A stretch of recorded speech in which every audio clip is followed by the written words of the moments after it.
The billionaire laughed when the girl said, "Sir, that boy sleeps at my house." But her next sentence left him absolutely stunned. It was that kind of laugh, sharp, hollow, echoing through the vast empty halls of his penthouse, that betrayed the loneliness no amount of money could fill. The kind of laugh that drowns silence yet only deepens it. I don't know where you're listening from. Maybe you're looking at an old photograph or remembering something you lost long ago. It doesn't matter what time it is. But I promise, today's story will touch your soul. Meet Jonathan Vail, a name that commanded respect in every boardroom from Wall Street to Michigan Avenue. At 48, his fortune stretched across real estate empires, tech startups, and cryptocurrency portfolios worth billions. His penthouse atop the Willis Tower overlooked all of Chicago like a glass throne suspended between earth and heaven. Yet in that magnificent space, surrounded by Italian marble and floor-to-ceiling windows, time had stopped moving. The grandfather clock in his foyer hadn't chimed in 5 years. Not since that October evening when everything changed. Framed photographs lined his mahogany desk. His wife Sarah, radiant at 36, her auburn hair catching sunlight during their last vacation together. Beside her image sat a smaller frame. Gabriel, his son, frozen forever at 7 years old, clutching a baseball mitt and grinning with gap-toothed joy. Jonathan's empire had grown exponentially since their deaths. Stock dividends flowed like water, his investment portfolio multiplied quarterly, and his net worth climbed higher each month. Money became his armor, success his shield against grief. But wealth, he discovered, was the coldest companion of all. Every morning he woke to silence so thick it felt suffocating. Every evening he returned to rooms that echoed with memories of laughter that would never return. The accident had been sudden, senseless. A drunk driver on Lakeshore Drive had stolen everything that mattered in less than 3 seconds. Insurance settlements and wrongful death suits had added millions to his accounts. Blood money he never touched, sitting idle in banks like monuments to his loss. Jonathan threw himself into business with obsessive intensity. Mergers, acquisitions, cryptocurrency trades that happened at 3 in the morning when sleep eluded him. His wealth grew, but so did the emptiness. His heart had become as frozen as his assets in offshore accounts. The morning Lucy first appeared, Jonathan was reviewing quarterly reports in his private office. Rain pelted the windows of the Willis Tower, and below, Chicago bustled with life he no longer felt part of. The intercom crackled, his doorman's voice apologetic and confused. "Mr. Vail, there's a situation down here. A little girl insists she needs to speak with you. She says it's about Gabriel." Jonathan's coffee cup froze halfway to his lips. No one spoke Gabriel's name anymore. His staff had strict instructions. Even his business partners knew better than to mention his son. The name was sacred ground, untouchable, protected by walls of silence and sorrow. "Send security to escort her out," he replied curtly, but something in his chest tightened. "Sir, she's just a child. Maybe 8 years old. She's not causing trouble, but she won't leave. She keeps saying Gabriel sleeps at her house." The elevator seemed to take forever as Jonathan descended to the lobby. When the doors opened, he saw her immediately, a small figure in a worn purple coat, her dark hair pulled back with a simple rubber band. She sat patiently on one of his leather benches, swinging her legs and humming softly to herself. Her brown eyes held a startling depth, as if they'd witnessed more than her young years should allow. Lucy looked up when she saw him approaching. There was no fear in her gaze, no intimidation at meeting one of Chicago's most powerful men. Instead, she smiled with the kind of genuine warmth that had vanished from Jonathan's world long ago. "Sir, that boy sleeps at my house," she said simply, as if discussing the weather. Jonathan's laugh erupted before he could stop it, that sharp, hollow sound that had become his default response to anything that threatened his carefully constructed walls. "What boy?" he asked, his voice dripping with the kind of skepticism that came from years of dealing with con artists, gold diggers, and people who wanted pieces of his fortune. But Lucy didn't flinch. Her voice remained steady, gentle. "Gabriel, your son. He's been staying with me at night for a long time now. He says he's lost, but safe." The lobby suddenly felt airless. Jonathan's vision blurred at the edges. He stared down at this impossible child who spoke impossible words with such certainty.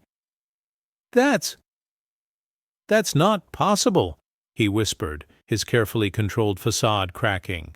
"He told me he can't find his way back because no one is looking for him anymore," Lucy continued, her small voice carrying a weight that seemed to press against Jonathan's chest. "But I told him that wasn't true. I told him you're still here, and maybe you just need to see him to believe he's okay." Jonathan's world shifted on its axis. This little girl, this stranger from whatever corner of Chicago had produced her, was speaking about his dead son as if Gabriel were simply in another room. Logic screamed that she was disturbed, delusional, perhaps coached by someone seeking money. But something deeper, something he'd buried beneath layers of grief and guilt, stirred to life. "This is nonsense," Jonathan said, his voice sharper now, defensive. Gabriel died 5 years ago. If you think this is some kind of game or scam—" "He draws pictures of baseball fields," Lucy interrupted gently, "and he misses your bedtime stories about dragons and knights. He says you used to do different voices for all the characters, and that always made him laugh." Jonathan's breath caught in his throat. Those details, the bedtime stories. The voices, Gabriel's obsession with baseball, were fragments of memory he'd shared with no one. They lived locked away in the most private corners of his heart, protected by grief and guilt so deep that even his therapists had never heard them. Lucy reached into her coat pocket and pulled out something small and worn. A baseball card. Ernie Banks, the Cubs legend Gabriel had worshipped. Jonathan recognized it immediately. It had been Gabriel's favorite, carried in his pocket everywhere until the edges were soft with wear. "He wanted you to have this back," Lucy said, holding out the card. "He says he doesn't need it anymore, but you might." Jonathan's hand trembled as he took the card. The paper felt exactly as he remembered, soft, familiar, warm somehow despite the cool lobby air. For a moment, the bustle of Chicago faded away. The sound of traffic, the distant rumble of the L train, the conversations of people moving through his building, everything went silent except for the thundering of his own heartbeat. "Where did you get this?" he whispered. Lucy tilted her head slightly, studying his face with those impossibly wise eyes. "Gabriel gave it to me. He gives me lots of things to keep safe until you're ready to see them." The rational part of Jonathan's mind scrambled for explanations. The card could have been lost, found, sold to a pawn shop or thrift store. This girl could have heard stories about Gabriel from someone, somewhere. But the rational part was growing quieter, overwhelmed by something he hadn't felt in 5 years. Hope. Dangerous, impossible, devastating hope.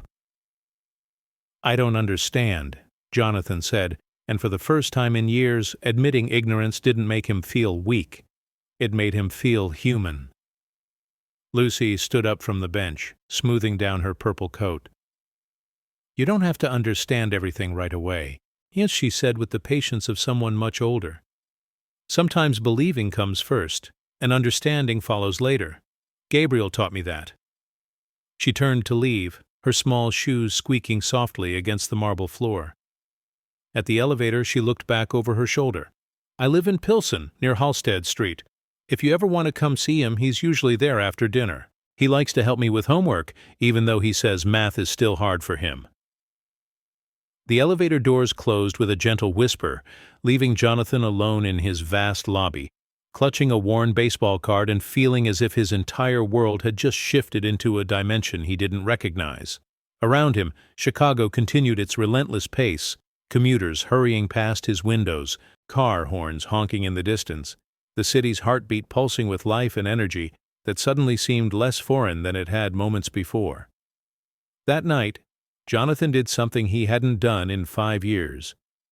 He left his penthouse after dark, not for a business dinner or charity gala, but to walk the streets of Chicago with no destination in mind. His steps led him south, toward neighborhoods his chauffeur had never driven through, past bodegas and family restaurants where the scent of cumin and cilantro drifted through doorways. The city felt different at street level, messier, louder, more alive than the sanitized view from his tower. He found himself standing across from a small apartment building on Halsted Street, looking up at windows where warm yellow light spilled onto the sidewalk. Somewhere up there, a little girl named Lucy was probably doing homework or getting ready for bed, and according to her impossible story, his son was there too, safe and waiting for his father to believe in miracles again.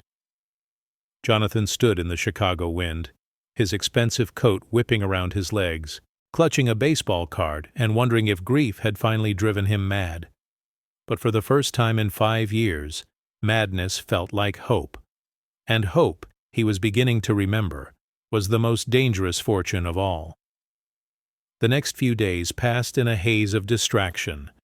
Jonathan's assistant noticed his unusual behavior during board meetings, his tendency to stare out windows, his distracted responses to questions about quarterly earnings and market projections. His investment advisors grew concerned when he postponed important decisions about a cryptocurrency merger that could have added $50 million to his portfolio. Money, for once, seemed secondary to something else entirely. He found himself researching experts in grief psychology, reading about hallucinations and delayed trauma responses. Medical journals filled his browser history alongside searches for child mediums and unexplained phenomena. Every logical explanation felt both necessary and insufficient. Lucy could be mentally ill, coached by adults with ulterior motives, or simply a lonely child with an overactive imagination who'd somehow obtained Gabriel's baseball card. But logic couldn't explain the details she'd known. The bedtime stories, Gabriel's specific fear of thunderstorms, his habit of drawing baseball diamonds in the margins of coloring books.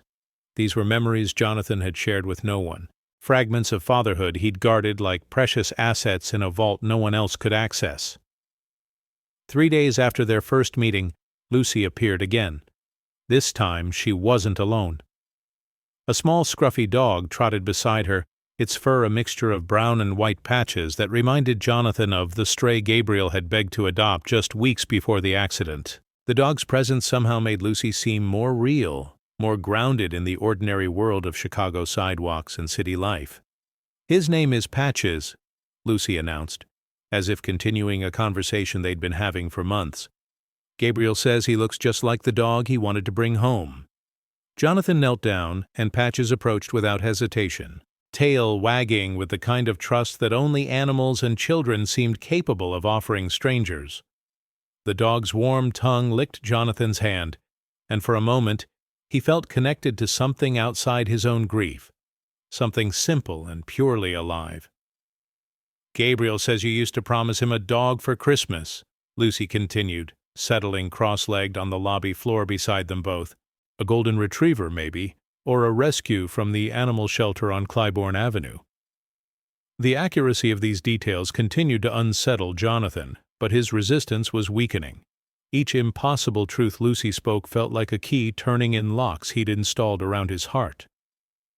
The armor of skepticism that had protected him for 5 years was developing cracks, and through those fissures, something dangerous was seeping in. The possibility that death wasn't the absolute ending he'd believed it to be.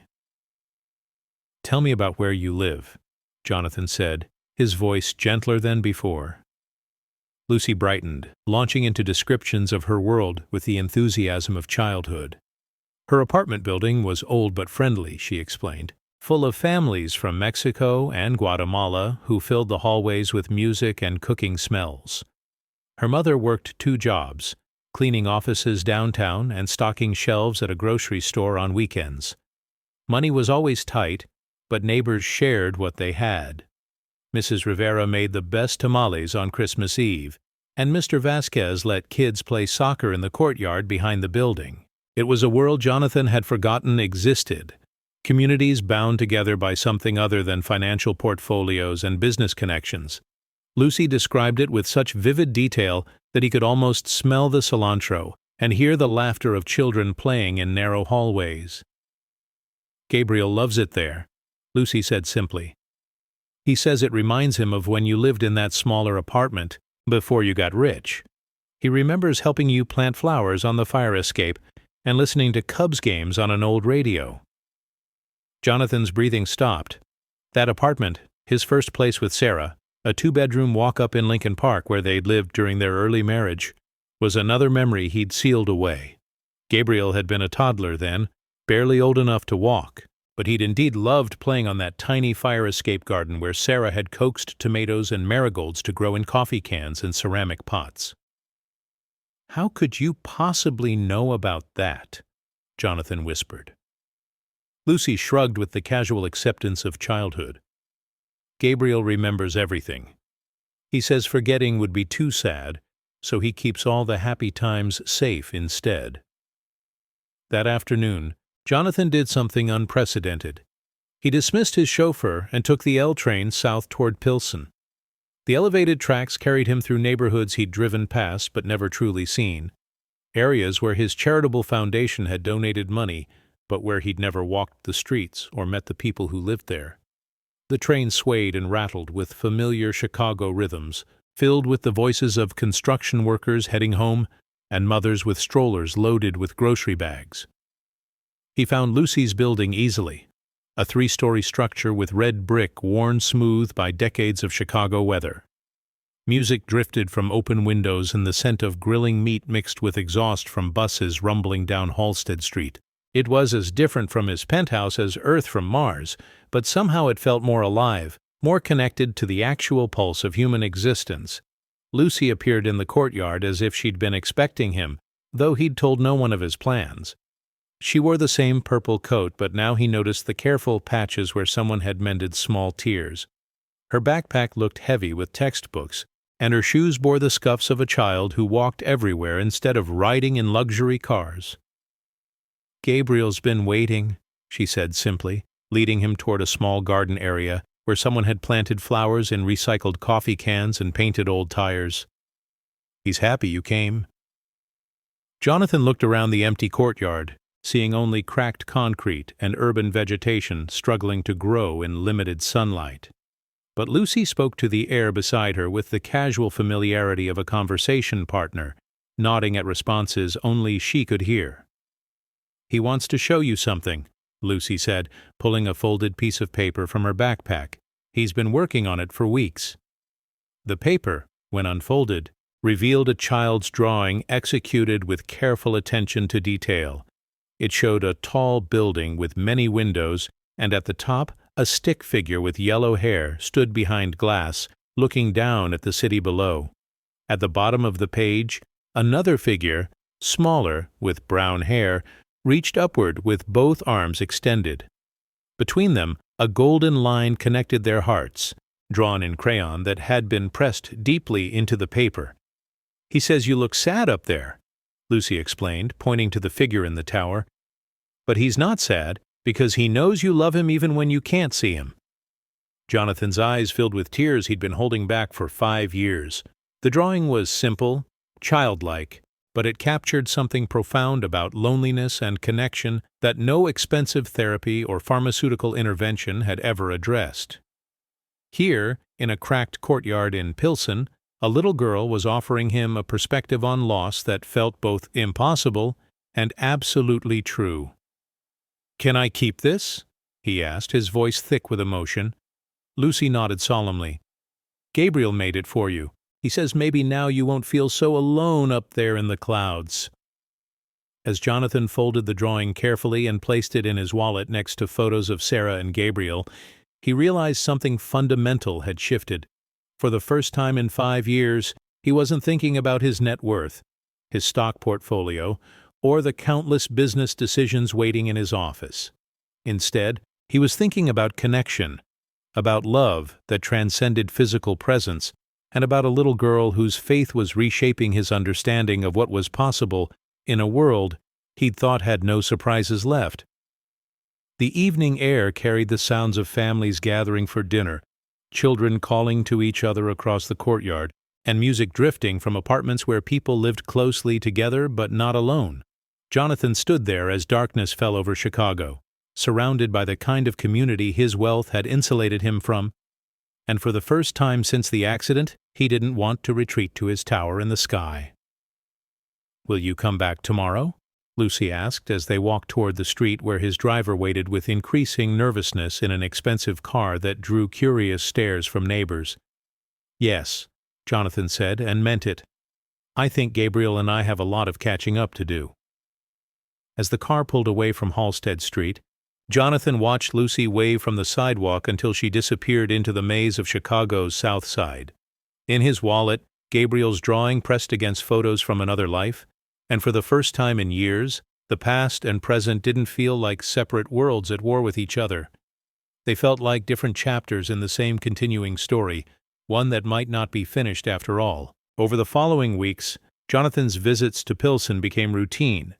He would finish his business obligations, board meetings, conference calls with investors, reviews of his diversified portfolio that now included sustainable energy stocks and cryptocurrency holdings worth hundreds of millions, and then trade his Armani suits for casual clothes and take the L train south to Lucy's neighborhood.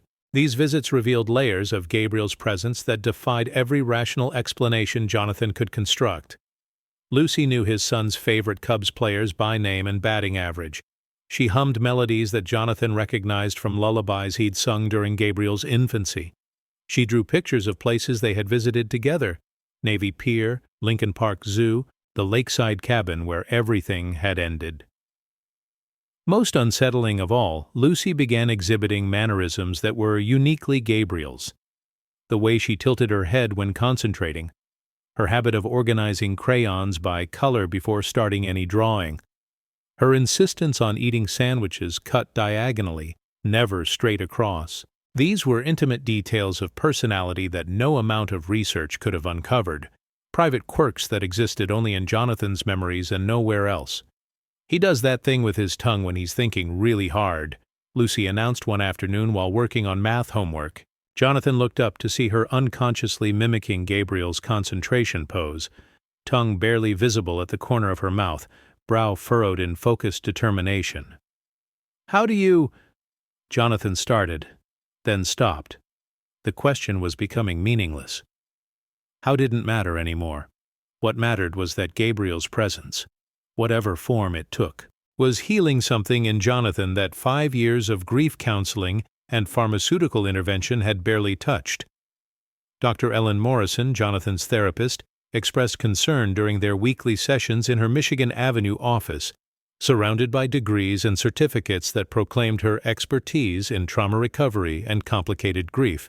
"I'm worried you're becoming dependent on a delusion," she said carefully, her pen poised over notes about his significant behavioral changes and possible displacement of grief onto an external subject. "What if it's not a delusion?" Jonathan asked, surprising himself with the question. Dr. Morrison's expression shifted into professional caution. "Jonathan, Gabriel died in that car accident. We've worked through this extensively. The police reports, the medical examiner, the funeral, these are documented facts. This child may be sincere, but she cannot be communicating with your deceased son." "Then explain how she knows things," Jonathan said, his voice gaining strength. "Details about Gabriel that I've never told anyone. Memories that exist nowhere except in my own mind." "Grief can be very creative," Dr. Morrison replied. "It's possible you're unconsciously providing her with information or interpreting coincidences as meaningful connections. The human mind will go to extraordinary lengths to avoid accepting painful realities." But Jonathan was no longer interested in avoiding reality. For the first time since the accident, he was running toward it, even when it came wrapped in mystery and impossibility. His reality now included afternoons in a Pilsen courtyard, conversations with an 8-year-old girl who spoke about his dead son as if death were just another room in the same house, and moments of joy that felt stolen from a parallel universe where loss wasn't absolute. Lucy's mother posed a different kind of challenge. Karen Morales worked 16-hour days to support herself and her daughter. juggling office cleaning contracts downtown with weekend shifts at a Jewel Osco in Little Village. She was 32, exhausted, and deeply suspicious of any wealthy stranger who showed sudden interest in her child. Their first conversation took place in the building's narrow hallway, where Karen intercepted Jonathan after one of his visits with Lucy. She was small but fierce, her dark eyes bright with protective fury that reminded Jonathan of a mother bird defending her nest. "I know who you are," she said without preamble. "Your picture's in the Tribune business section every few months. Jonathan Vail, real estate mogul, net worth in the billions. So what are you doing here, talking to my daughter about imaginary friends?" Jonathan respected her directness.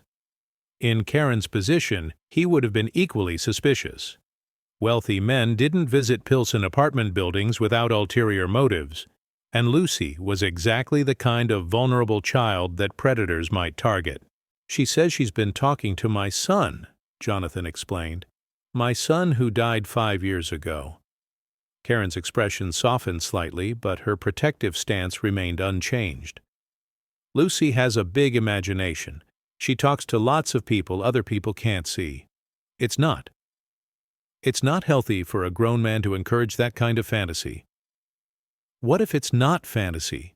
Jonathan asked, using the same question that had challenged his therapist. "Then it's mental illness," Karen replied bluntly. "And you'd be exploiting a sick child for your own emotional needs." The accusation stung because it contained a grain of truth Jonathan couldn't ignore. His relationship with Lucy was providing him with comfort he'd been unable to find anywhere else. If her gift was actually psychological disturbance, was he feeding her delusions to serve his own desperate need for connection with Gabriel? That night, Jonathan lay awake in his penthouse, staring at the Chicago skyline through floor-to-ceiling windows, wrestling with questions that had no clean answers. His financial advisors were pressing him about a cryptocurrency investment opportunity that required immediate attention. His foundation's board needed decisions about grant allocations that could impact thousands of lives. His business empire demanded the kind of focused leadership that had made him wealthy beyond measure. But all he could think about was a little girl in a purple coat who claimed his dead son helped her with homework and drew pictures of baseball fields in the otherworldly space between sleep and morning. The crisis came on a Tuesday in March, when Lucy collapsed during one of their afternoon visits. Jonathan was reading aloud from a book of fairy tales, something he hadn't done since Gabriel's bedtime stories, when Lucy suddenly went pale and slumped forward, her small body going limp against the courtyard's concrete wall. Panic flooded through Jonathan with an intensity that surprised him. He gathered Lucy in his arms, her slight weight feeling impossibly fragile, and ran toward his car while shouting for his driver to call an ambulance. During the race to Northwestern Memorial Hospital, he held Lucy's unconscious form and felt terror that rivaled the night of Gabriel's accident. The possibility of losing another child, even one who wasn't technically his, opened wounds he'd thought were beginning to heal. In the emergency waiting room, Karen arrived breathless and frightened, still wearing her cleaning company uniform and smelling of industrial disinfectant. She looked at Jonathan with a mixture of gratitude and accusation, as if his presence in their lives had somehow caused this crisis. "She's been tired lately," Karen admitted while they waited for news from the medical team. "Working too hard at school, not eating enough. We don't exactly have money for regular doctor visits." Jonathan felt the familiar weight of his wealth. How meaningless billions became when faced with real human need. He'd donated millions to hospitals and medical research, but he'd never sat in plastic chairs under fluorescent lights, praying for news about a child who mattered more than any stock portfolio or business acquisition. When the doctor finally emerged, her news was both reassuring and concerning. Lucy was suffering from severe anemia and malnutrition, conditions that wealthy children never faced, but that were common among families struggling with poverty in Chicago's underserved neighborhoods. "She needs better nutrition, regular meals, and iron supplements," the doctor explained. "Nothing life-threatening, but her body is running on empty. Children her age need consistent care." Jonathan looked at Karen, seeing exhaustion etched in lines around her young eyes, and understood something profound about the intersection of love and resources. Karen loved Lucy with a fierce devotion that matched any parent Jonathan had ever known, but love alone couldn't provide health insurance, nutritious meals, or the kind of stability that wealth made possible. "Let me help," he said quietly. Karen's response was immediate and sharp. "We don't need charity." "It's not charity," Jonathan replied. It's payment for something invaluable that Lucy has given me." In Lucy's hospital room, surrounded by monitors and IV tubes that reminded Jonathan painfully of his own experiences with medical crises, he had his most significant conversation yet about Gabriel's presence in their lives. Lucy was awake but weak, her usually bright eyes dulled by exhaustion and medication. But when she saw Jonathan sitting beside her bed, she smiled with the kind of joy that made everything else — the medical equipment, the antiseptic smells, the institutional lighting — fade into background. "Gabriel says thank you," she whispered, her voice small but clear. "For what?" Jonathan asked. "For believing. He says it's been lonely trying to help you feel better when you couldn't see him. But now you can, sort of. Idesrovi?" Jonathan leaned closer, studying Lucy's face for any sign of deception or coaching. Instead, he saw only sincerity so profound it made his chest ache with recognition. This was how Gabriel had looked when sharing important secrets or trying to explain complex emotions with his limited 7-year-old vocabulary. "Lucy," Jonathan said carefully, "what does Gabriel tell you about the night he died?" Lucy's expression grew thoughtful, as if consulting an internal conversation partner. "He says it was very fast, like falling asleep, but then waking up somewhere different. He wasn't scared because you and Mama had taught him that love doesn't end, even when bodies stop working." Tears tracked down Jonathan's cheeks as Lucy continued, her voice carrying wisdom that seemed channeled from somewhere beyond her 8-year-old understanding. "He says the hardest part wasn't leaving, it was watching you forget how to be happy. He tried to send you signs sometimes, but sad people have trouble seeing signs. That's why he needed someone like me, someone who still believes in invisible things." "What kinds of signs?" Jonathan whispered. "Cardinals visiting your balcony garden, finding pennies in strange places, dreams where he was playing baseball and laughing. He says you thought those were just coincidences or wishful thinking, but they were actually letters from him, trying to tell you he was okay." Jonathan remembered each incident Lucy described, moments over the past 5 years when he'd felt briefly connected to something beyond his grief, only to dismiss these experiences as psychological trauma or meaningless coincidence. Now, looking at Lucy's earnest face in the hospital's artificial lighting, he wondered if he'd been receiving messages all along but lacked the faith necessary to interpret them correctly. "He wants you to know something important," Lucy continued, reaching out to take Jonathan's hand with fingers that felt impossibly small and warm. "He says dying wasn't your fault, and living isn't something you should feel guilty about. He wants you to be happy again, because happy people can help other people better than sad people can." The simple truth of this statement hit Jonathan like physical force. For 5 years, he'd used his wealth primarily as a shield against engagement with life. His charitable donations were tax-deductible distances from actual human contact. His foundation held elegant fundraising galas where wealthy Chicagoans wrote checks and felt virtuous without ever meeting the people their money was supposed to help. But Lucy had shown him a different model, connection that required presence, not just financial resources. She'd given him access to Gabriel's continuing love by offering her own friendship without expecting anything material in return. She'd demonstrated how to see miracles in ordinary moments and find hope in circumstances that logic insisted were hopeless. "What else does he want me to know?" Jonathan asked. Lucy smiled, and for just a moment, Jonathan could swear he saw Gabriel's gap-toothed grin reflected in her features. "He wants you to teach other kids the dragon stories. And he wants you to adopt a dog. And he wants you to remember that love is the only thing that makes money worth having." That night, after Karen and Lucy were settled in the hospital room with assurances that all medical expenses would be handled privately, Jonathan walked the empty corridors of Northwestern Memorial, thinking about wealth and purpose, about grief and healing, about the invisible connections that bind human hearts across impossible distances. His phone buzzed with messages from his office, urgent decisions needed about overseas investments, market opportunities that required immediate attention, financial moves that could add millions to his already enormous fortune.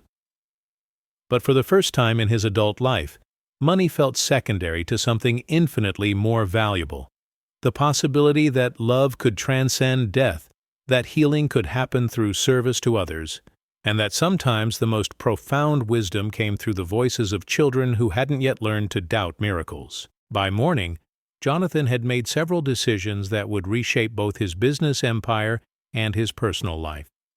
The first involved a phone call to his foundation's board of directors, announcing a major shift in focus from formal charitable galas to direct community engagement in neighborhoods like Pilsen. The second was a conversation with his real estate team about establishing family resource centers in underserved areas of Chicago, places where children like Lucy could receive nutritious meals, educational support, and medical care, regardless of their family's economic circumstances.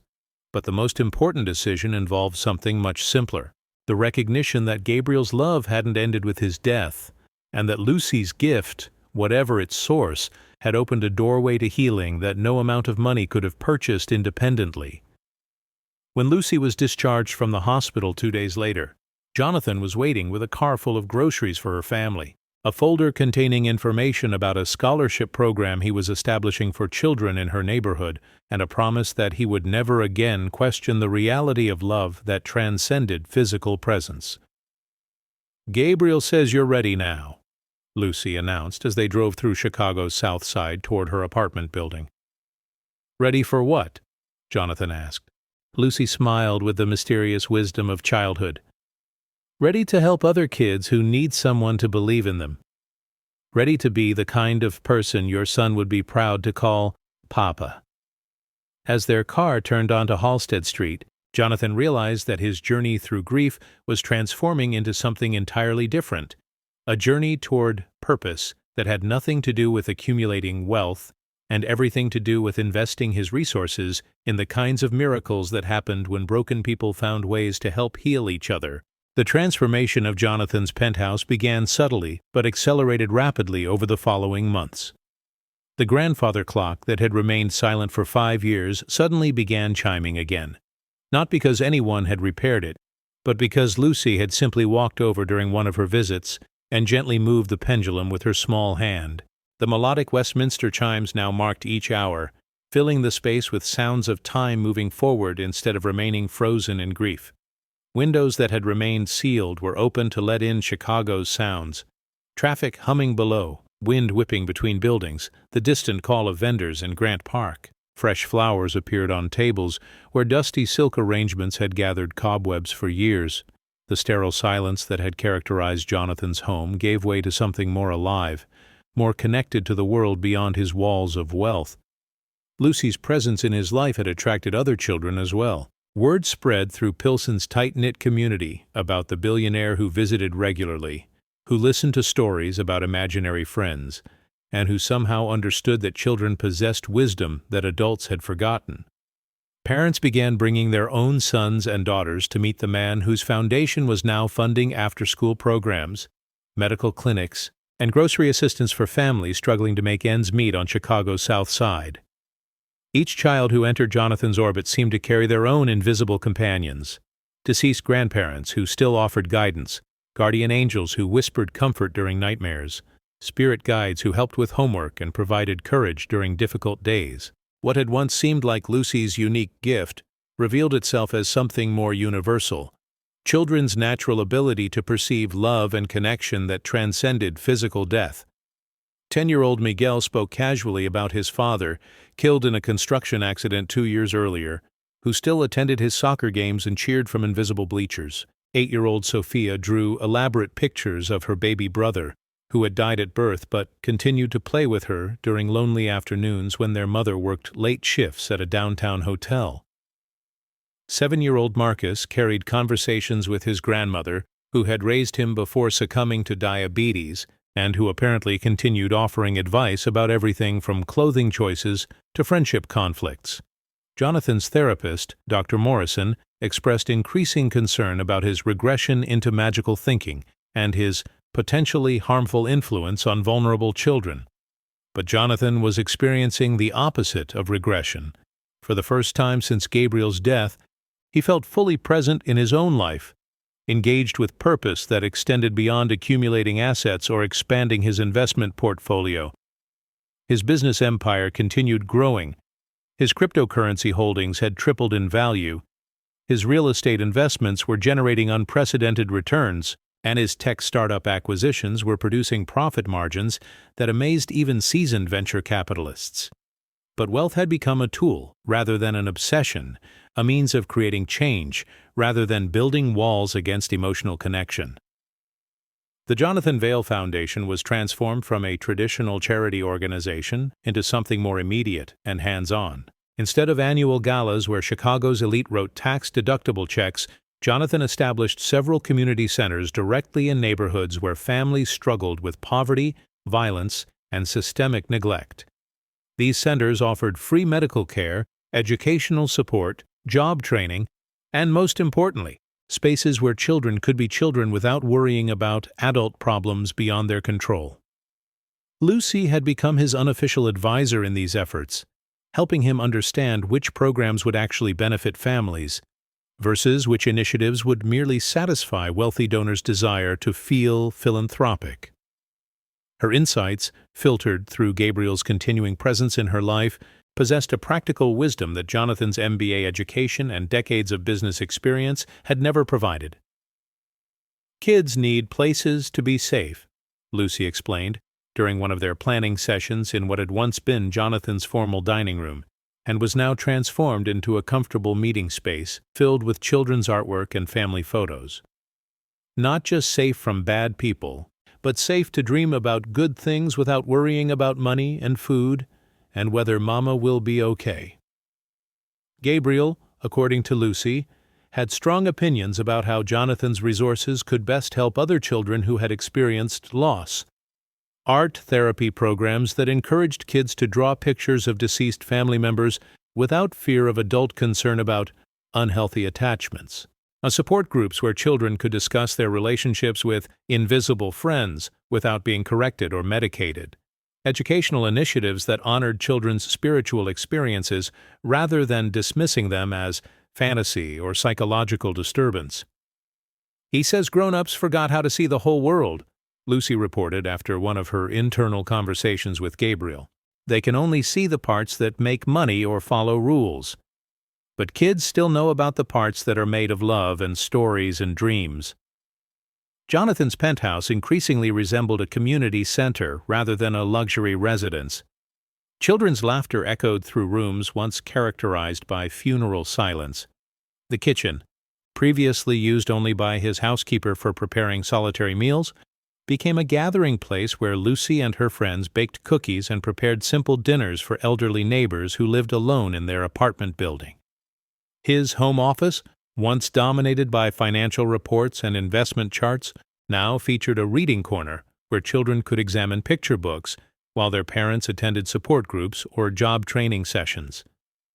The walls displayed artwork created by kids in his community programs, crayon drawings of families that included both visible and invisible members, watercolor paintings of neighborhoods transformed by hope and mutual support, collages that celebrated the kind of wealth that couldn't be measured in dollars or stock portfolios.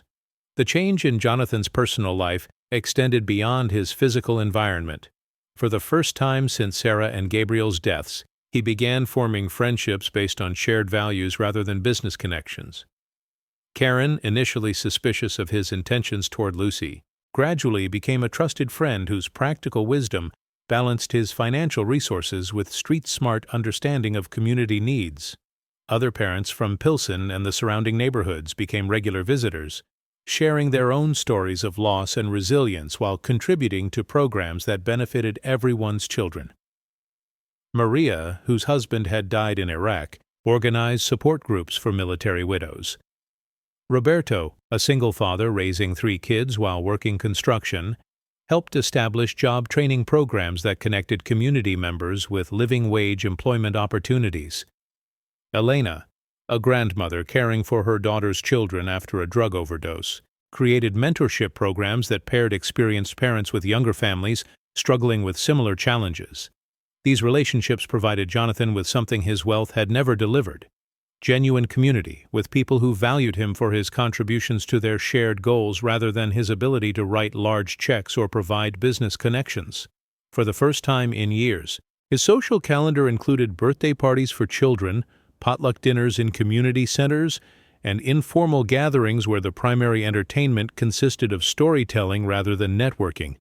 Lucy remained the bridge between Jonathan's old life and his new purpose, continuing to share Gabriel's wisdom while demonstrating through her own actions how healing could happen through service to others. Her health had improved dramatically since Jonathan's foundation began providing regular medical care and nutritious meals for families in her neighborhood. But more importantly, her role as Gabriel's messenger had evolved into something more reciprocal. She was now teaching Jonathan how to recognize similar gifts in other children who had learned to communicate across the boundaries between life and death. "Gabriel says you're ready to help other kids who talk to people grown-ups can't see," Lucy announced during one of their afternoon visits to the community garden that had been established in the courtyard behind her apartment building. "He says there are lots of kids who need someone like you, someone who believes them instead of trying to fix them." Jonathan looked around the garden, where vegetables and flowers grew in carefully tended plots maintained by families whose children played between the rows of tomatoes and marigolds. This space, funded by his foundation but created through community labor and shared dreams, represented everything he had learned about the difference between charity and justice, between helping from a distance and participating in actual transformation. "How will I know which children need that kind of help?" he asked. Lucy smiled, her brown eyes bright with the kind of joy that transcended personal happiness and moved into something more universal. "You'll know the same way you knew about me. Your heart will recognize them because Gabriel taught your heart how to see love in different shapes."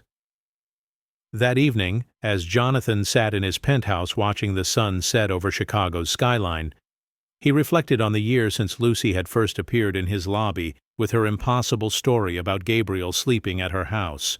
His net worth had actually increased during this period, his investments had performed exceptionally well, and his real estate portfolio had expanded significantly. But wealth had ceased to be his primary source of identity or security. Instead, his sense of purpose now derived from relationships that couldn't be quantified in financial terms. Lucy's friendship, Karen's trust, Gabriel's continuing presence in his life, and the growing community of families who had become his chosen extended family. These connections provided him with the kind of richness that no investment portfolio could ever deliver. His phone buzzed with a text message from Lucy. "Gabriel wants to show you something tomorrow. Can you come to the garden after school?" Jonathan smiled, recognizing that his son was still finding ways to surprise him, still offering gifts that transcended the boundaries between presence and absence, between grief and healing, between the love that dies with the body and the love that continues growing across invisible distances. Tomorrow would bring new possibilities for service, new opportunities to help other children whose voices had been dismissed by adults who had forgotten how to believe in miracles. Tonight, for the first time in 5 years, Jonathan went to sleep feeling genuinely excited about the future. Not because of what he might accomplish or acquire, but because of who he might become through continued service to children who needed someone to listen to their whole truth, including the parts that couldn't be explained by logic or measured by conventional standards of reality. In his dreams that night, Jonathan played baseball with Gabriel in a field that seemed to stretch infinitely under Chicago's summer sky, while Lucy cheered from the stands and assured them both that love was indeed the only thing that made any kind of wealth worth having. The morning brought news that would test everything Jonathan had learned about faith and letting go. Lucy's mother called before dawn, her voice tight with fear that immediately transported Jonathan back to the night of Gabriel's accident. That particular quality of panic that accompanies medical emergencies and the possibility of losing someone irreplaceable. "Lucy's in the hospital," Karen said without preamble. "Northwestern Memorial. The doctors don't understand what's happening, but she collapsed again. And this time, she won't wake up."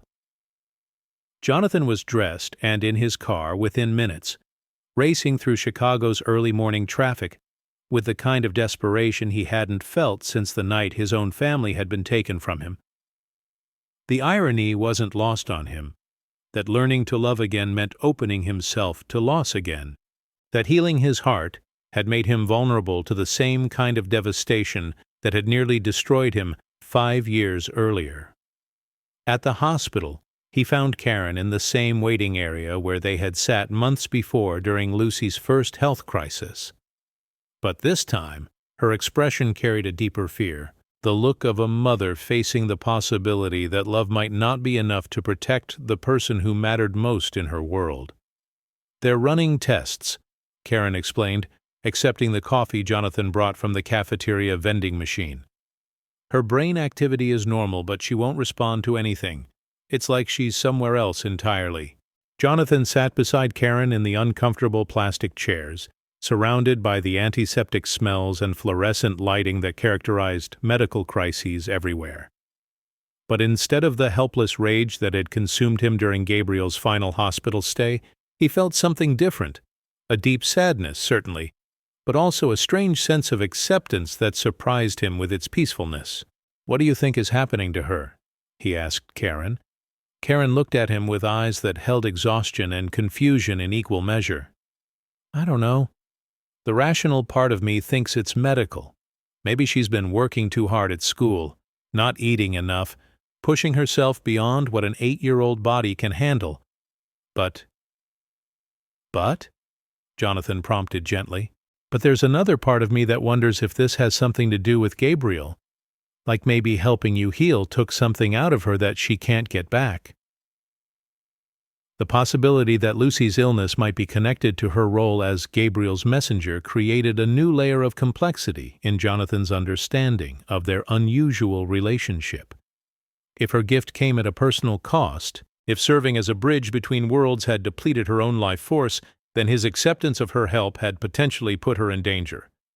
Dr. Sarah Chen, the pediatric specialist overseeing Lucy's care, invited Jonathan and Karen into a conference room to discuss her condition. Dr. Chen was young, probably in her early 30s, with the kind of calm competence that suggested extensive experience with medical mysteries that defied easy explanation. "Lucy's physical health is actually quite good," Dr. Chen explained, consulting charts that detailed blood work, brain scans, and other diagnostic tests. "Her nutritional status has improved dramatically over the past few months.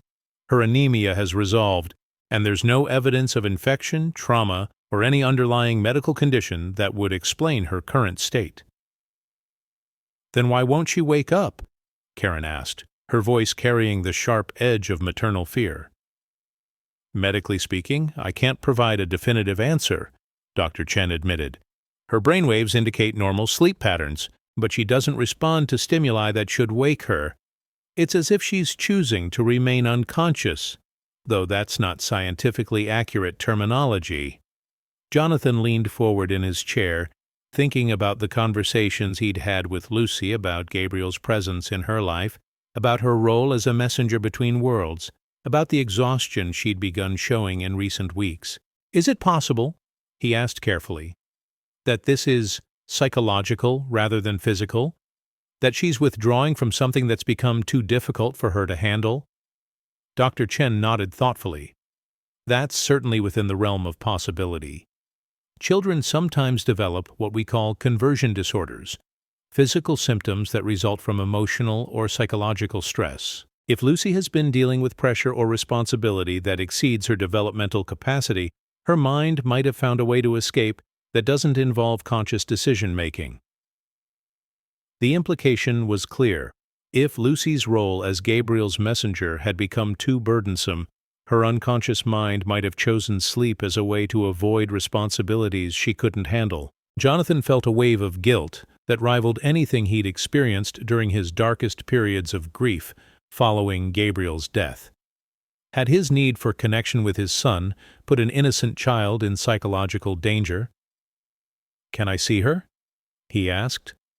Lucy's hospital room was filled with afternoon sunlight, streaming through windows that faced Grant Park. She lay in a bed that seemed too large for her small frame, connected to monitoring equipment that tracked her vital signs with electronic precision.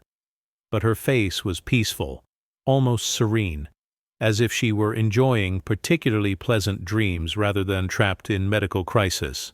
Jonathan sat beside her bed, taking her small hand in both of his and feeling the warmth that indicated healthy circulation despite her unconscious state.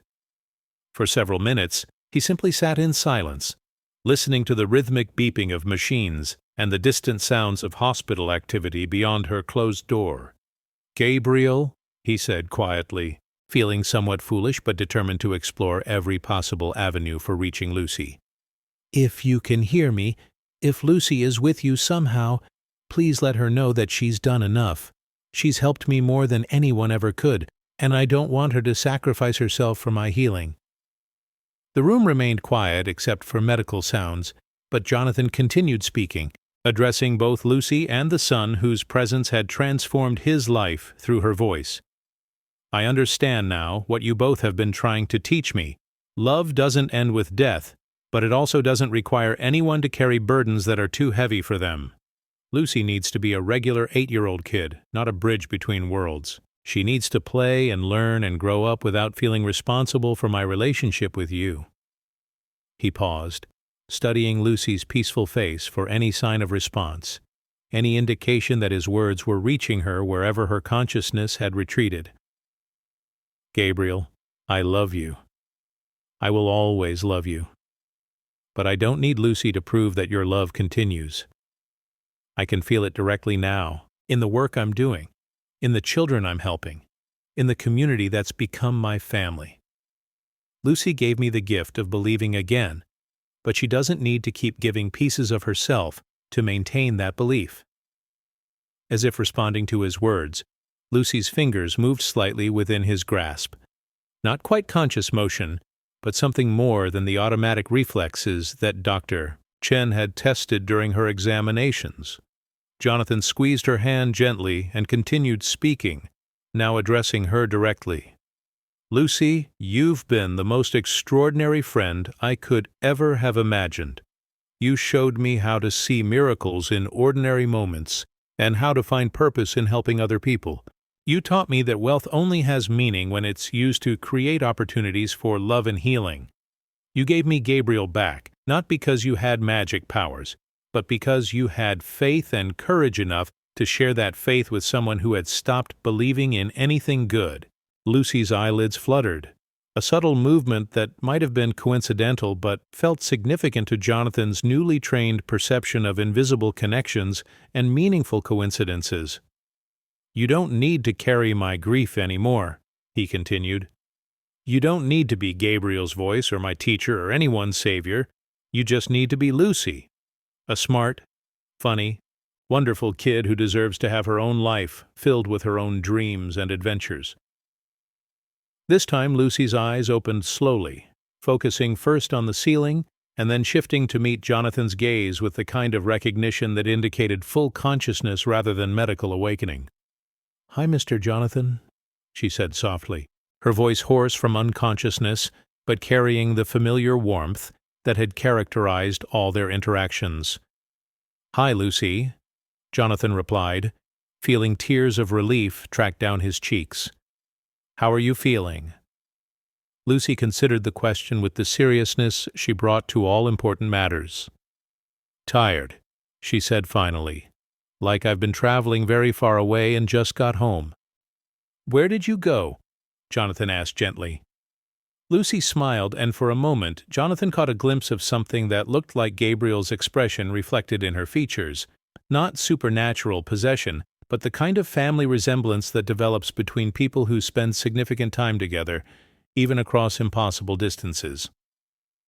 "I was helping Gabriel move into a new place. she explained with the matter-of-fact tone children use to describe extraordinary events. He said he didn't need to stay so close to you anymore because you learned how to feel his love without needing me to translate. So he packed up all his worries about you and found them a different place to live. Jonathan understood that Lucy's unconsciousness had been a kind of spiritual labor, not just recovery from physical exhaustion, but active work to transform the nature of Gabriel's presence in their lives. She had been helping his son transition from dependent haunting to independent blessing, from unfinished business to peaceful completion. "Is he still there?" Jonathan asked.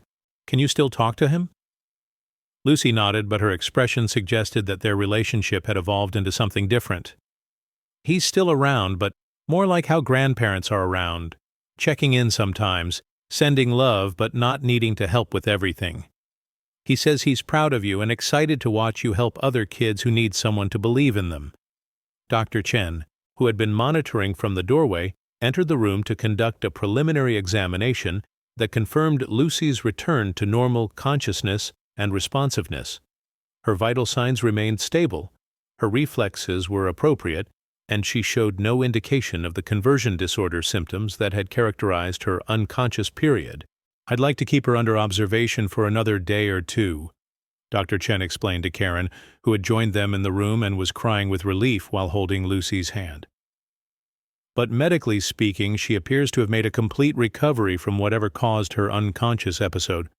That evening, as Lucy slept peacefully in her hospital bed with Karen curled up in a chair beside her, Jonathan walked the quiet corridors of Northwestern Memorial and reflected on everything that had changed in his life since the day a little girl had announced that Gabriel slept at her house. His relationship with wealth had been transformed from obsession to tool. His understanding of community had expanded from business networks to chosen family. His concept of love had evolved from possession to service. Most importantly, his connection to Gabriel had matured from desperate grief to sustained gratitude. Not for what had been lost, but for what continued in different forms. Lucy's illness had taught him one final lesson: that healing required letting go even of healing, that love sometimes meant releasing people from obligations they had never asked to carry. Gabriel's presence in his life would continue, but not as a burden for anyone else to bear. The miracle of their connection had been internalized, had become part of Jonathan's own spiritual capacity rather than dependent on external mediation.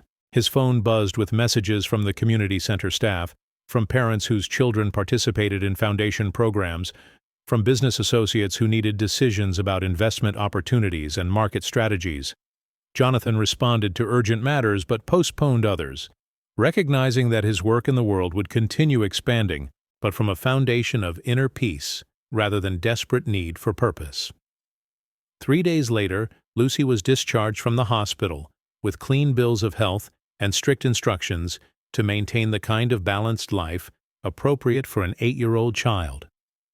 Jonathan drove her and Karen home to Pilsen, where neighbors had organized a welcome home celebration in the community garden behind their apartment building. "Gabriel wants to tell you something," Lucy said, as they walked through rows of vegetables and flowers that had been tended by dozens of families working together to create beauty in an urban space that had once been abandoned to neglect. "What does he want to tell me?"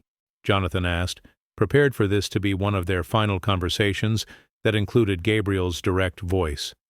Lucy stopped beside a patch of sunflowers that towered above their heads, their faces turned toward the afternoon sun, with the kind of persistent optimism that characterized everything about her friendship with Jonathan. "He says to remember that love grows when you give it away, but it also grows when you let other people love you back. And he wants you to know that being happy doesn't mean forgetting. It means remembering in a way that helps you help other people remember too." Jonathan knelt beside Lucy, bringing himself to her eye level and studying her face carefully. She still looked like the same 8-year-old girl who had appeared in his lobby, claiming impossible things about his dead son. But something in her expression suggested that their unique relationship was transitioning into something more ordinary and perhaps more sustainable. "Will you still visit me?" he asked. Lucy grinned with genuine delight. "Of course, But now I'll visit because we're friends, not because Gabriel needs me to take care of you. And you can visit me too, and help with my homework, and teach me about business stuff, so maybe someday I can start my own foundation to help other kids." As the celebration continued around them, children playing between garden rows, parents sharing food and stories, elderly neighbors offering advice and laughter, Jonathan realized that his journey through grief had led him not back to his old life, but forward to something entirely new. Gabriel would always be his son, but Gabriel was no longer a ghost haunting his ability to live fully. Lucy would always be the child who had opened his heart to healing, but she was no longer responsible for maintaining his relationship with Hope.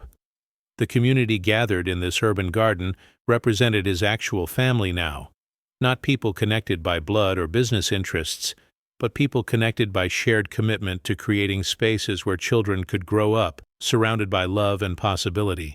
His wealth had finally found its proper purpose as a tool for building such spaces throughout Chicago and beyond. That night, as Jonathan returned to his penthouse for the first time in a week, he noticed how different the space felt. Still luxurious, still filled with expensive furnishings and artwork that reflected his financial success, but no longer a mausoleum of stopped time and frozen grief. The grandfather clock chimed 9 o'clock as he entered, its sound marking present moments rather than measuring the distance from loss. Photographs of Sarah and Gabriel remained on his desk, but they no longer felt like shrines to the dead. Instead, they felt like celebrations of love that had shaped him, love that continued to influence his choices and priorities, love that had taught him how to recognize similar love in other forms and other relationships.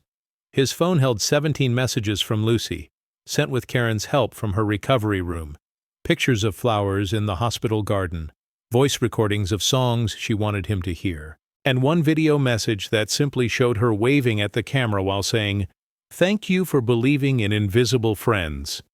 Jonathan smiled as he reviewed these messages, understanding that Lucy's friendship would continue enriching his life, but as part of a larger community rather than as a singular lifeline to survival. Her gift hadn't been supernatural communication with the dead, but something more precious: the ability to help a broken person remember how to love and be loved in return. Tomorrow would bring new opportunities to use his resources in service of children who needed advocates, families who needed support, and communities that needed investment in their own capacity for healing. His foundation would continue expanding its programs, his business interests would keep generating the wealth necessary to fund those programs, and his relationships with people like Lucy and Karen would keep him grounded in actual human need, rather than abstract charity. But tonight, for the first time in 5 years, Jonathan simply sat in peaceful gratitude for everything that had brought him to this moment: the loss that had broken him, the wealth that had sustained him, the child who had healed him, and the son whose love had never actually ended, only changed forms and found new ways to express itself through service to others who needed hope as desperately as he once had. Gabriel's presence no longer felt like a ghost demanding attention, but like a blessing offering constant encouragement. Lucy's friendship no longer felt like a miracle he might lose, but like a gift he could enjoy without fear. And his own life no longer felt like a sentence to be endured, but like a story still being written, with chapters yet to come that would honor everyone he had loved and everyone who had loved him in return. The transformation was complete, but the real work was just beginning. 5 years later, Jonathan stood in the main hall of the Gabriel Sarah Vale Community Center, watching dozens of children work on art projects while their parents attended job training sessions in adjacent rooms.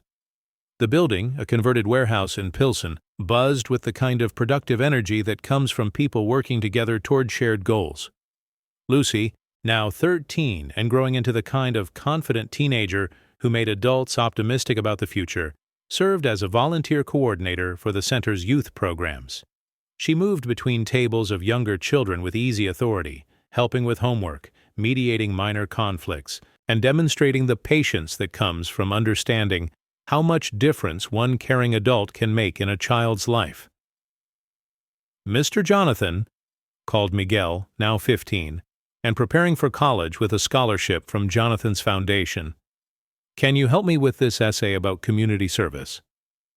I'm writing about how the center changed my family's life, but I don't know how to explain the part about how you knew we needed help before we even knew we needed it. Jonathan smiled, remembering his first meeting with Miguel's family 3 years earlier, when the boy's mother had brought him to the center because he'd been talking to his deceased father, and school counselors were recommending psychiatric evaluation. Instead of medication, Miguel had found community with other children whose spiritual experiences were honored rather than pathologized. Sometimes people need help, Jonathan explained, sitting beside Miguel at a table covered with college application materials, but they're too proud to ask for it. And sometimes other people have resources to help, but they don't know how to offer without making folks feel like charity cases. Places like this center work because they bring people together around shared values rather than around need and privilege. Miguel nodded thoughtfully, adding notes to his essay about dignity and mutual support. Around them, the center hummed with similar conversations, adults learning new skills while their children received tutoring, families sharing meals prepared in commercial kitchens that doubled as job training facilities, teenagers organizing fundraising events for community projects they had designed themselves. Karen, now the center's director with a degree in social work funded by Jonathan's foundation, approached their table carrying a folder of reports about program outcomes and expansion plans.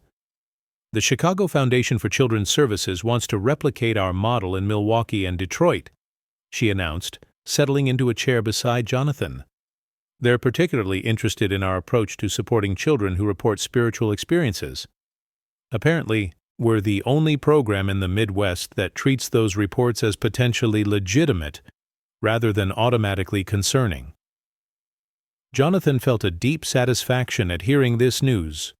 The center's philosophy, that children's spiritual experiences deserved respectful attention rather than immediate correction, had grown directly from Lucy's gift and Gabriel's continuing presence in their community. Over the years, they had worked with hundreds of families whose children communicated with deceased relatives, guardian angels, or other invisible companions. Instead of discouraging these relationships, the center provided safe spaces where children could discuss their experiences without fear of adult alarm. "How many kids are we serving now across all the programs?" Jonathan asked, though he knew Karen would have precise numbers that reflected the business training he had helped her complete. "Direct services to 847 children and their families," Karen replied without consulting her notes. "Educational support, medical care, nutritional programs, housing assistance, job training for parents, and mental health services that include spiritual counseling, plus indirect services through our partnerships with schools and other organizations reach about 1,200 more kids annually." The numbers represented transformed lives, but also sound financial planning. Jonathan's foundation now operated with the kind of professional efficiency that ensured sustainable impact rather than dramatic short-term interventions. His business empire continued growing. His cryptocurrency investments had made him one of the wealthiest individuals in Chicago. His real estate portfolio had expanded internationally, and his technology startups had revolutionized several industries. But wealth remained a means to community building rather than an end in itself. "Lucy's been accepted to Northwestern's early admission program," Karen continued, her voice carrying the pride of someone whose daughter had exceeded every expectation society had imposed based on her zip code and family income.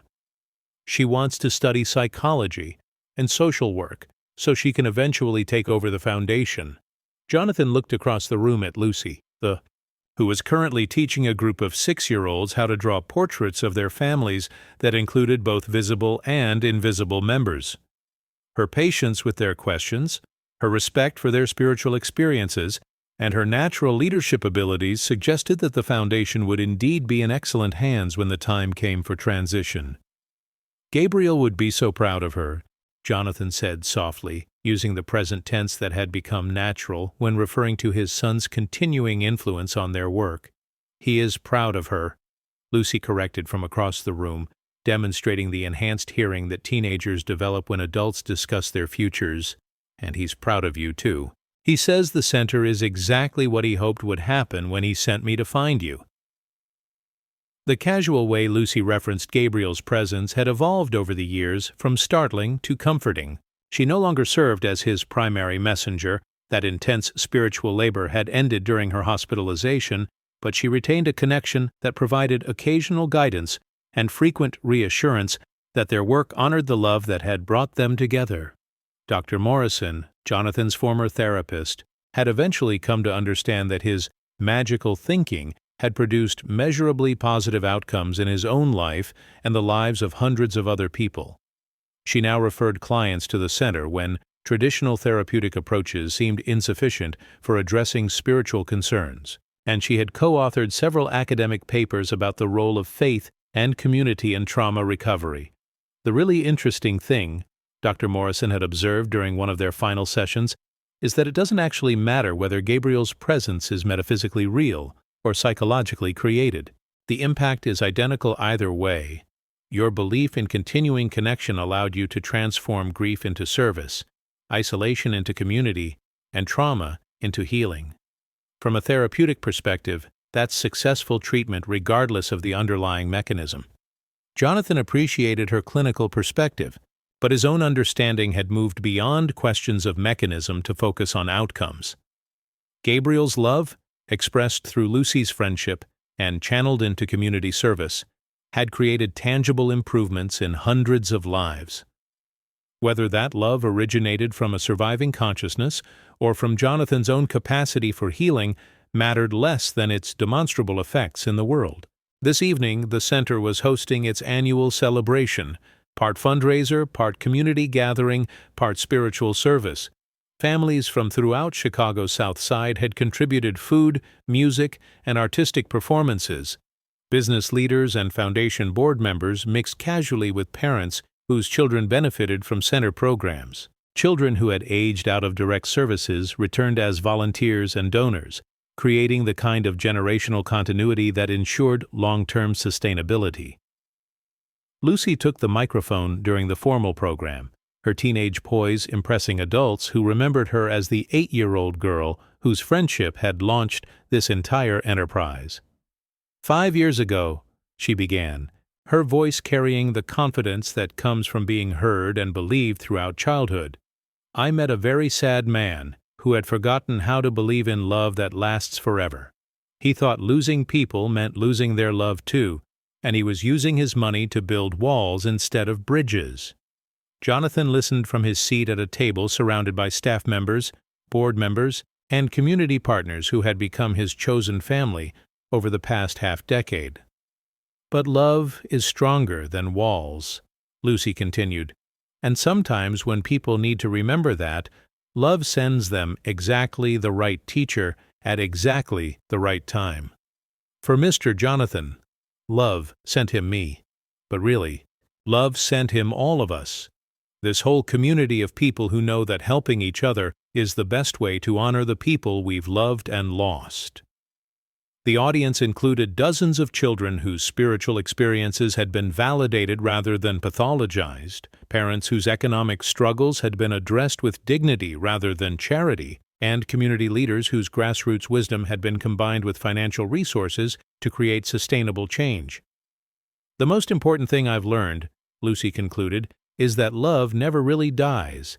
It just finds new ways to express itself. Mr. Jonathan's son, Gabriel, is still part of our community, just like my grandmother, Elena, is still part of mine, just like all the people we love and miss are still part of us when we use their love to help other people feel loved too. After the formal program ended and the evening transitioned into informal conversation and music, Jonathan found himself standing in the center's memorial garden, a small outdoor space where families could plant flowers or install small monuments honoring deceased loved ones. Gabriel's memorial was simple, a bench surrounded by sunflowers with a plaque that read, "Gabriel Vale, beloved son, eternal teacher, bridge builder." Lucy joined him in the garden, now tall enough that she no longer had to look up to meet his eyes, but still young enough that their friendship retained the special quality that comes from relationships that begin in childhood. "Are you happy?" she asked, settling beside him on Gabriel's bench. Jonathan considered the question seriously, looking back over everything that had changed since the day she had appeared in his lobby, claiming impossible things about his dead son. His penthouse remained luxurious but was no longer a fortress against human connection. His wealth continued growing but served community building rather than personal isolation. His business empire thrived under professional management that allowed him to focus on foundation work without sacrificing financial success. Most importantly, his relationship with Gabriel had evolved from desperate grief to sustained gratitude for love that had taught him how to love others more effectively. "Yes," he said finally, "I'm happy. Not the shallow kind of happiness that depends on everything going perfectly, but the deep kind that comes from knowing your life has meaning beyond your own needs." Lucy smiled, and for just a moment, Jonathan caught a glimpse of the 8-year-old girl who had changed his life by refusing to accept that death could separate people who truly loved each other. "Gabriel says you're ready for the next adventure now," she announced with the casual tone she used when sharing insights from invisible conversations. "What kind of adventure?" Jonathan asked, though he suspected he already knew. "Teaching other grown-ups how to listen to kids who see things they can't see. There are lots of people like you were, rich and successful but sad and lonely, using their money for walls instead of bridges. Gabriel says they need what you learned, and you're the right person to teach them because you remember what it feels like to not believe in miracles."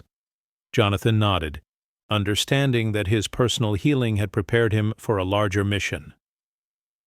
The center in Pilsen was thriving and would continue under Karen's excellent leadership, with Lucy as her eventual successor.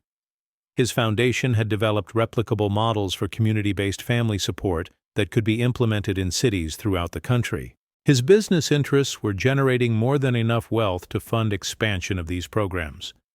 But there was indeed another level of work waiting: helping other wealthy individuals discover how to use their resources for healing rather than hoarding, how to transform privilege into service, how to find meaning that transcended personal accumulation. It was work that required someone who understood both the seductive power of wealth and the deeper satisfaction that comes from using wealth to create opportunities for love and connection. "I think I'm ready," Jonathan said, feeling excitement he hadn't experienced since the early days of building his business empire. Except this excitement was centered on giving rather than getting, on healing rather than achieving.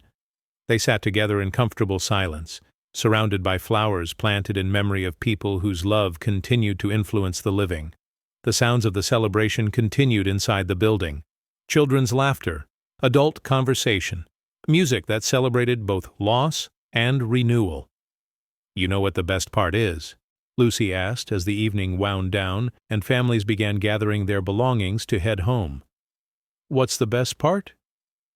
"Gabriel gets to watch all of this," she said, gesturing toward the building where their community gathered regularly to support each other through challenges and celebrate victories together.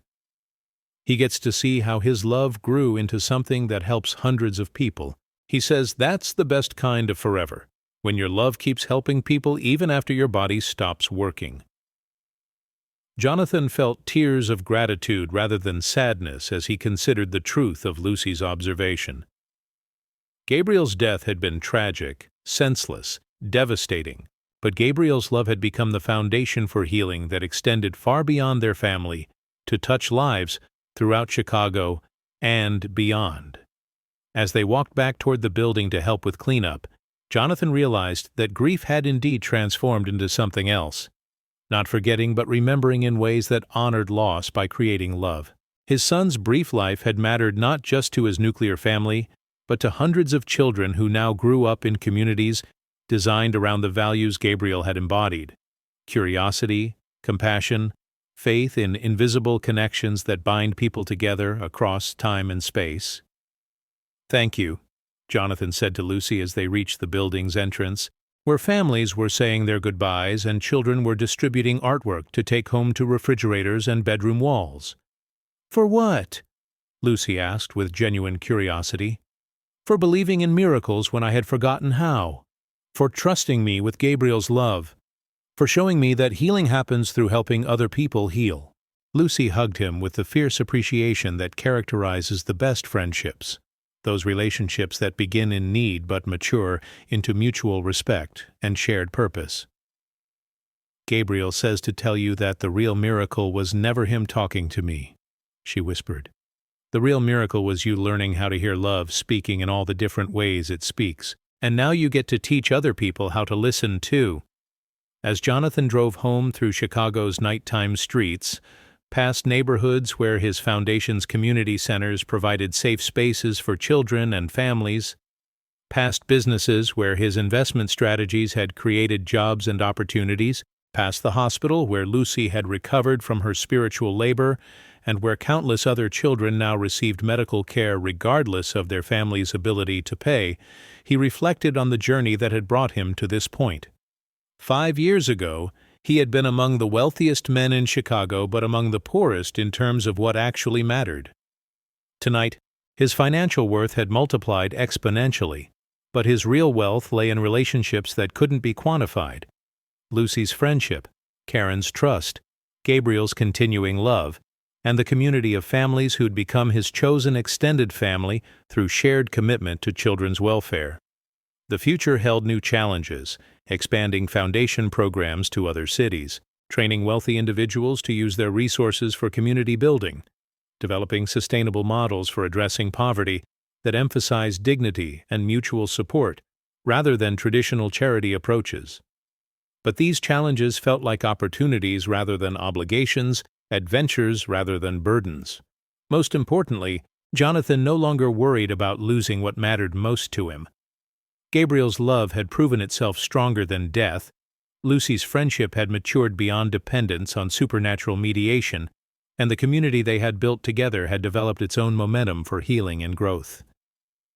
When he arrived at his penthouse, Jonathan spent a few minutes on his balcony looking out over Chicago's skyline, thinking about all the children sleeping in apartments and houses throughout the city. Some of them were probably dreaming about deceased family members who continued to love them. Some were probably struggling with spiritual experiences that adults dismissed as fantasy. Some were probably wondering if love could survive loss, and whether their own lives would matter to anyone beyond their immediate families.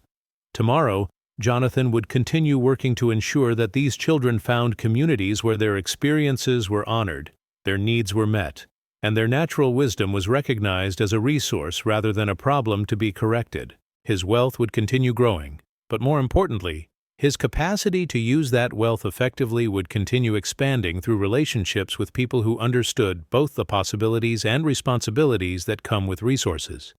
But tonight, for the first time in years, Jonathan went to sleep not because exhaustion demanded rest, but because tomorrow promised new opportunities to transform love into action, grief into healing, and privilege into service.